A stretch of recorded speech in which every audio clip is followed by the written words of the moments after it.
Number 3, maganda. Number 4, maganda. Number 5, maganda. Ako lamang po ang nag-iisang panabla. Ngunit naniniwala po ako na kahit ako po ay panabla sa inyong paningin, huwag po ninyong mamalainin.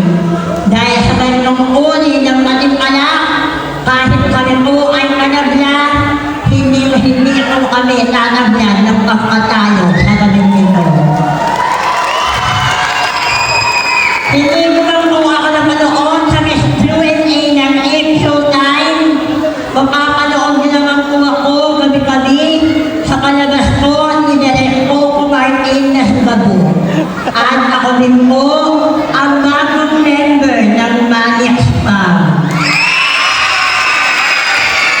At sa darating po ng July 22, 2026, abangan niyo po ako dahil ako po ay muling susubo sa entablado ng Miss Q&A Intergalactic 2026.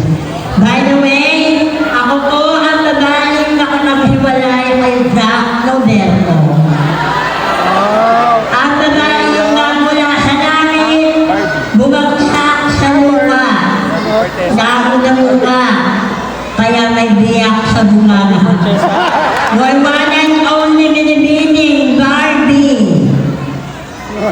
Barbie Not Cortesa, lalabihin ko po sa inyo ng isang alaga na sa ganitong uri ng patimpala kung ang hinahanap nyo na Miss Vegan ng layon ay maganda, maputi, sexy at galing-galitan, hindi po ako yun. Ngunit ipinapangako po ko sa inyo lahat ang tatanghaling Miss Vegan ng layon for sure, momo yun.